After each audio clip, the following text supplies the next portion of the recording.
Shalom Bapak Ibu Saudara sekalian dikasih oleh Tuhan. Apa kabar? Saya berharap Bapak Ibu Saudara dalam kondisi sehat, kondisi baik.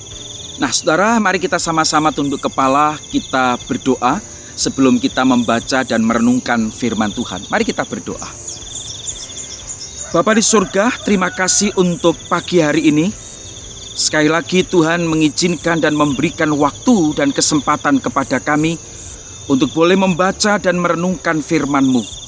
Tuhan, kiranya Engkau menolong kami supaya kami dapat mengerti dan memahami akan kebenaran firman-Mu hari ini. Dan firman-Mu hari ini akan menguatkan dan meneguhkan iman kami. Terima kasih Tuhan, di dalam nama Tuhan Yesus kami bersyukur, kami berdoa. Amin. Saudaraku yang dikasih oleh Tuhan, hari ini saya ingin mengajak kita bersama-sama membuka Alkitab di dalam Injil Lukas pasal 17. Injil Lukas pasal 17 ayat 11 sampai dengan ayat yang ke-19. Injil Lukas pasal 17 ayat 11 sampai dengan ayat yang ke-19. Saya akan membaca buat Bapak Ibu dan saudara-saudara semuanya. Dalam perjalanannya ke Yerusalem, Yesus menyusur perbatasan Samaria dan Galilea. Ketika ia memasuki suatu desa, datanglah 10 orang kusta menemui dia. Mereka tinggal berdiri agak jauh dan berteriak, "Yesus, Guru, kasihanilah kami."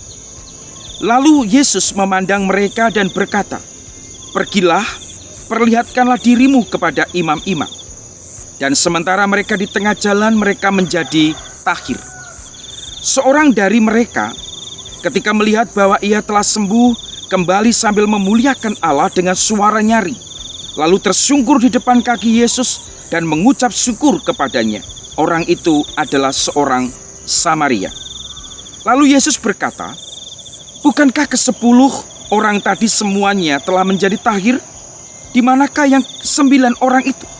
Tidak adakah di antara mereka yang kembali untuk memuliakan Allah selain daripada orang asing ini?" Lalu ia berkata kepada orang itu, "Berdirilah dan pergilah, imanmu telah menyelamatkan engkau." Bersyukur dan memuliakan Allah. Itulah tema kita pada pagi hari ini. Bersyukur dan memuliakan Allah. Saudara, di dalam bacaan kita pagi ini dikisahkan bahwa Tuhan Yesus sedang menuju ke Yerusalem. Dan waktu itu Yesus menyusuri perbatasan Samaria dan Galilea.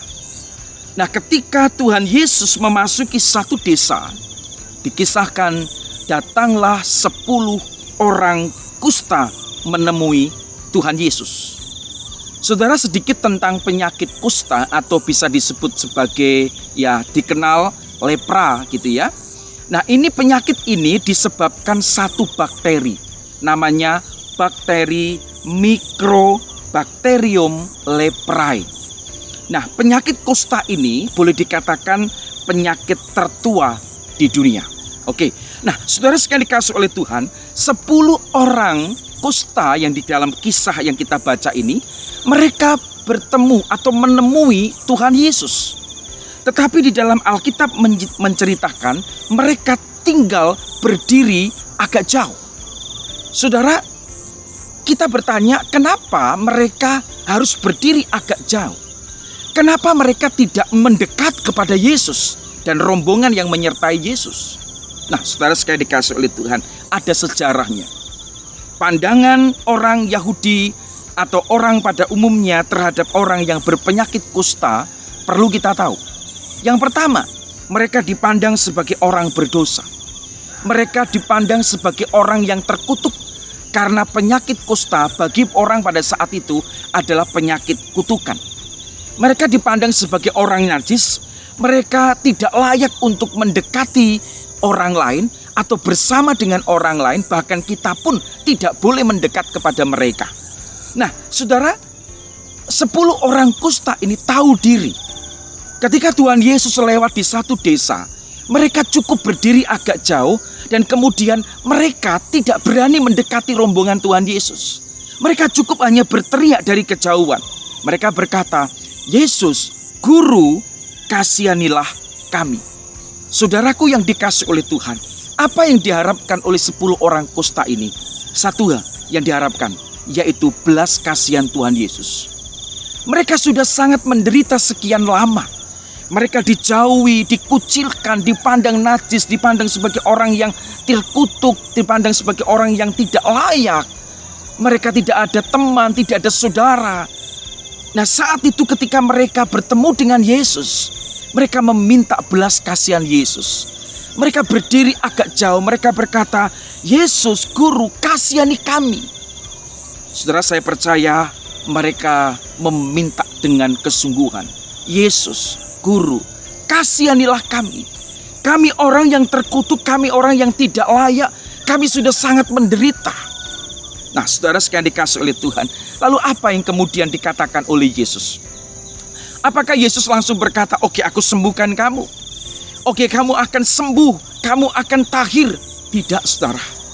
Yesus justru di dalam ayat 14, Yesus memandang mereka. Saudara, dari kalimat ini kita melihat orang kusta berteriak dari agak jauh, dan Yesus memandang mereka, dan kemudian Yesus berkata satu kalimat, pergilah, perlihatkanlah dirimu kepada imam-imam. Saudara, ini agak aneh. Mereka meminta belas kasihan, mereka minta supaya disembuhkan, tetapi ternyata justru Tuhan Yesus menyuruh mereka, perlihatkan dirimu, pergilah kepada imam-imam. Saudara, apakah Yesus salah? Tidak. Yesus mengacu kepada apa yang dikatakan di dalam Imamat pasal 14 ayat 1 sampai 32. Yesus mengacu kepada Imamat 14 ayat 1 sampai 32 yang mengatakan hukum tentang orang-orang yang berpenyakit kusta. Mereka harus datang kepada imam-imam dan mereka harus pergi kepada mereka untuk memastikan apakah mereka sudah tahir atau belum. Jadi imam itulah yang akan memeriksa, yang punya hak, punya tanggung jawab untuk menyatakan orang itu sudah tahir atau belum.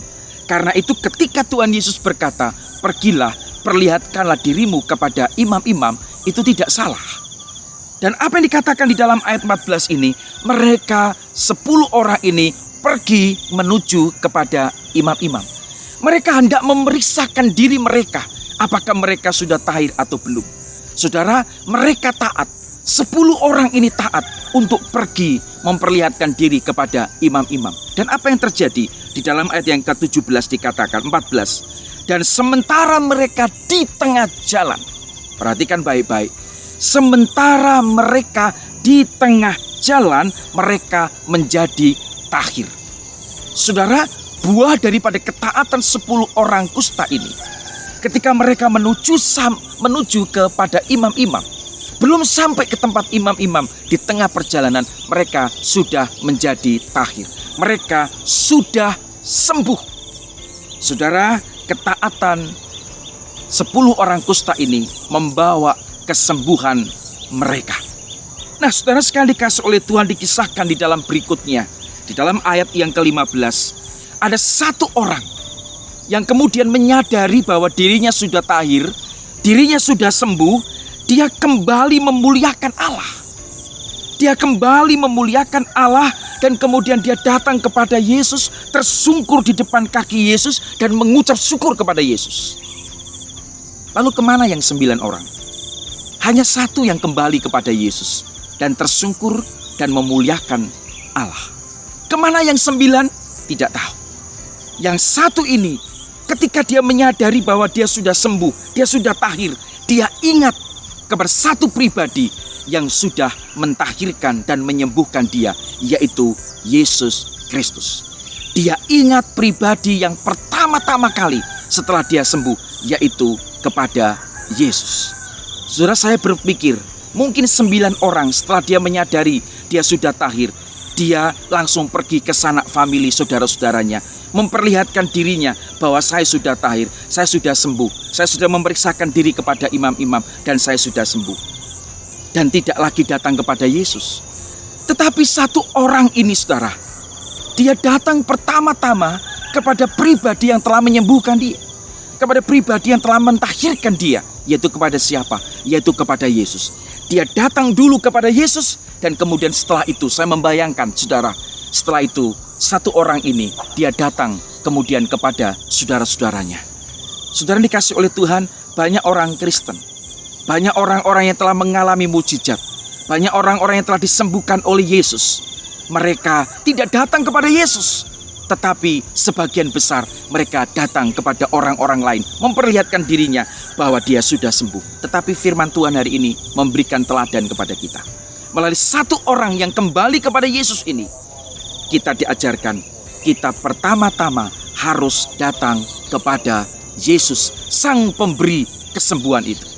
Saudaraku dikasih oleh Tuhan Yesus, Yesus bertanya di dalam ayat 17, di manakah yang 9 orang itu? Tidak adakah di antara mereka yang kembali untuk memuliakan Allah selain daripada orang asing ini? Saudara, yang menarik bagi kita adalah ternyata satu orang yang kembali kepada Yesus adalah orang asing. Bukan orang Yahudi, tetapi orang Samaria. Saudaraku yang dikasih oleh Tuhan, sungguh ini satu pembelajaran yang sangat-sangat berharga bagi kita. Ternyata orang yang bukan disebut sebagai umat Allah, disebut sebagai orang asing, orang Samaria. Justru mereka tahu bersyukur, tahu berterima kasih, tahu kepada siapa dia harus datang setelah dia mengalami mujizat Tuhan. Kemana yang 9? Tidak tahu. Saudara dikasih oleh Tuhan, mari kita belajar dari bagian ini. Ingatlah selalu kepada Tuhan Yesus. Saudara, seringkali kita berjumpa dengan orang-orang yang ketika waktu sakit, ya, mengalami kelemahan tubuh, ya, mereka berdoa, Tuhan tolong saya. Kalau saya sembuh, kalau saya sehat, saya akan datang kepada Yesus, saya akan ke gereja, saya akan melayani, saya akan aktif ke gereja, saya akan ikut di dalam pelayanan apapun juga. Tuhan, asal Tuhan sembuhkan saya. Wow, saudara, luar biasa. Tetapi setelah sembuh, apa yang terjadi? Mereka lupa kepada janjinya, mereka lupa kepada Tuhannya. Saudaraku yang dikasih oleh Tuhan, ayat 19 sebagai penutup renungan hari ini. Satu orang Samaria ini yang kembali datang kepada Yesus, memuliakan Yesus, yang bersyukur kepada Yesus, yang tersungkur di depan kaki Yesus. Yesus berkata apa, saudara? Berdirilah, pergilah, imanmu telah menyelamatkan engkau. Luar biasa. Satu orang ini yang datang tersungkur di depan kaki Yesus. Dia bersyukur, berterima kasih kepada Yesus. Yesus berkata, berdirilah, pergilah, imanmu telah menyelamatkan engkau. Artinya apa, saudara? Artinya adalah satu orang ini bukan hanya mengalami kesembuhan secara fisik, tetapi orang ini juga mengalami anugerah keselamatan. Saudara dikasih oleh Tuhan, jangan bangga saudara disembuhkan oleh Tuhan. Saudara jangan bangga ketika saudara hidup kembali dan dijamah oleh Tuhan, sehat secara fisik. Tetapi saudara lupa kepada Sang Penyembuh itu. Mari saudara, kita yang sudah pernah mengalami mujizat Tuhan, kita yang sudah mengalami akan anugerah Tuhan, diperpanjang usia umur kita oleh Tuhan, kita ingat kepada Tuhan. Kita ingat kepada Sang Penyembuh itu. Kita ingat kepada Yesus yang memberikan kesehatan dan kesembuhan kepada kita. Saudaraku yang dikasih oleh Tuhan, kalau kita melihat di dalam bagian ini, sungguh bersyukur orang Samaria yang disebut orang asing ini. Satu orang ini, orang kusta yang sudah ditahirkan, disembuhkan, ditahirkan oleh Tuhan, kembali kepada Yesus. Dia bukan hanya sembuh secara fisik, tetapi dia juga menerima anugerah keselamatan. Saudaraku yang dikasih oleh Tuhan, saudara dan saya tidak jauh lebih baik daripada orang Samaria ini. Saudara dan saya tidak jauh lebih baik dari 10 orang kusta ini, saudara. Kita adalah orang-orang berdosa. Kita adalah orang-orang yang penuh dengan kenajisan. Kita adalah orang-orang yang penuh dengan cacat celah. Kita tidak layak untuk mendekat kepada Yesus. Kita tidak layak untuk dekat-dekat dengan Yesus. Tetapi oleh kasih dan anugerah Tuhan, oleh belas kasihan Tuhan, maka Tuhan melayakkan kita untuk mendekat kepada Dia. Dia telah menebus dosa kita di atas kayu salib. Maka saudara, seharusnya lah setelah kita mengalami mujizat Tuhan, kita diselamatkan, kita disembuhkan oleh Tuhan, kita harus ingat kepada Sang Penyembuh itu, yaitu kepada Tuhan. Jangan seperti 9 orang yang sudah ditahirkan ini, yang lupa akan Tuhan, yang tidak kembali kepada Tuhan. Tetapi jadilah satu orang seperti orang kusta ini, yaitu orang Samaria, yang kembali kepada Yesus, yang memuliakan Allah, yang tersungguh di depan kasih, di depan kaki Yesus.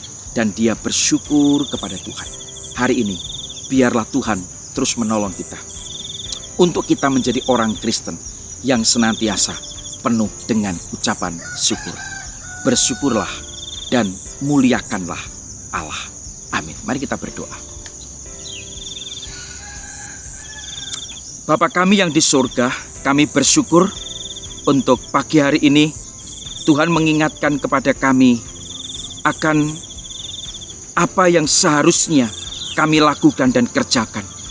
Sebagai orang-orang yang telah Engkau tebus, sebagai orang-orang yang telah Engkau sembuhkan dari penyakit kami, bahkan dari penyakit dosa kami Tuhan, Engkau telah sembuhkan kami.